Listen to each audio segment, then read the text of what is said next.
Yuk, Selamat sore. selamat sore Kak. Saya Andika yang akan menginterview kamu hari ini. Saya Ya, sebagai bagian HRD. Kalau boleh tahu siapa ya nama kamu? nama saya Brandon Kak. Bisa tolong ceritakan tentang dirimu dengan singkat? Saya lulusan ilmu komunikasi yang memiliki minat besar di bidang marketing communication dan public relations. Selama kuliah, saya aktif sebagai crew event organizer untuk berbagai kegiatan di kampus dan di luar kampus juga ada pernikahan dan acara ulang tahun serta kegiatan eksternal lainnya kayak mulai dari seminar, konser hingga pelatihan publik. Pengalaman ini membentuk saya sebagai pribadi yang komunikatif, terbiasa bekerja dalam tim, dan cepat tanggap menghadapi tantangan di lapangan, Kak. Itu aja sih. Dari mana kamu mengetahui peluang kerja di sini?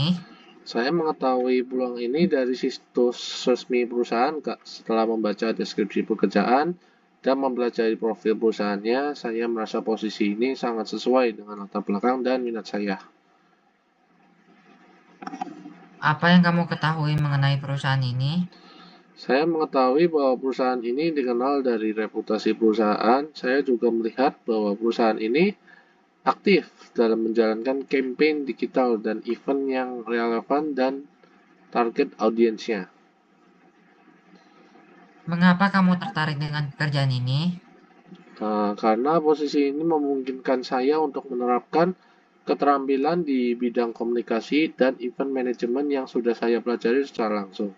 Saya suka merancang pesan yang tepat sasaran serta menciptakan pengalaman brand yang berkesan.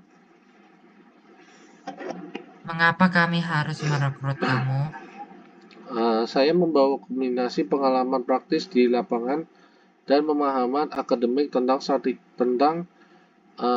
strategi dalam mengembangkan perusahaan ini. Saya terbiasa menghadapi tekanan saat mengelola acara dalam memiliki skill komunikasi yang baik dan selalu berinisiatif untuk menyelesaikan tugas secara maksimal. Saya yakin bisa berkontribusi secara aktif dalam tim dan proyek perusahaan. Apa kekuatan terbesar yang kamu miliki? Kekuatan saya dalam kemampuan komunikasi dan koordinasi tim saat menjadi kru event organizer. Saya sering menjadi penghubung antara vendor, sponsor, dan MC. Saya juga mampu berpikir strategi sekaligus detail yang membantu saya dalam merancang eksekusi acara maupun konten komunikasi yang efektif. Apa kelemahan terbesar dalam diri kamu? Kelemahan terbesar diri saya dulu sering ragu untuk mengambil keputusan cepat karena ingin semuanya sempurna. Namun sekarang saya belajar bahwa dalam dunia kerja, kecepatan dan ketepatan harus berjalan beriringan. Saya terus melatih diri saya untuk membuat keputusan yang bijak, namun tetap efisien, terutama saat menghadapi tekanan waktu. Apa pencapaian terbesar dalam hidup kamu? Salah satu pencapaian terbesar saya adalah ketika dipercaya menjadi bagian dari koordinator pengatur perlengkapan dalam sebuah acara dalam event besar di SMA. Dengan lebih dari 1.000 peserta, saya memimpin sebuah tim dalam membuat strategi acara biar supaya lancar bekerja serta bekerja sama dengan media partner dan memastikan acara tersebut berjalan dengan baik. Event tersebut dan hasilnya event tersebut sukses besar dan mendapatkan exposure yang luas. Bagaimana cara kamu menghadapi bila ada konflik di tempat kerja? Saya selalu berusaha mendengarkan semua pihak terlebih dahulu, lalu mencari solusi yang menguntungkan bersama. Dalam dalam tim, dalam tim event organizer, konflik itu biasa. Misalnya beda pendapat soal konsep acara. Biasanya saya coba tenangkan situasi dan ajak semua pihak untuk berdiskusi terlebih dahulu secara terbuka dan saling menghargai satu sama lain. Seperti apa diri kamu 5 tahun lagi?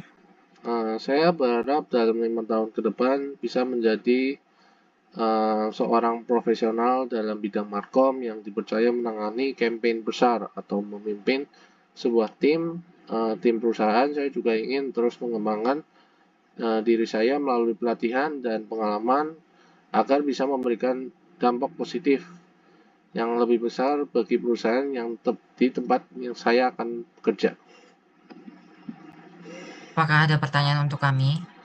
Em, eh, ada sih Kak, apakah perusahaan menyediakan pelatihan atau program pengembangan profesional bagi karyawan di bidang komunikasi? Ya, banyak, terutama yang bergerak di bidang media komunikasi, teknologi, dan layanan profesional, biasanya menyediakan pelatihan atau program pengembangan profesional bagi karyawan di bidang komunikasi. Oh, oke oke Kak. Terima kasih ya Kak atas interviewnya. Oke, terima kasih atas interviewnya, Kak Brandon. Semoga cepat diterima ya. Terima kasih Kak.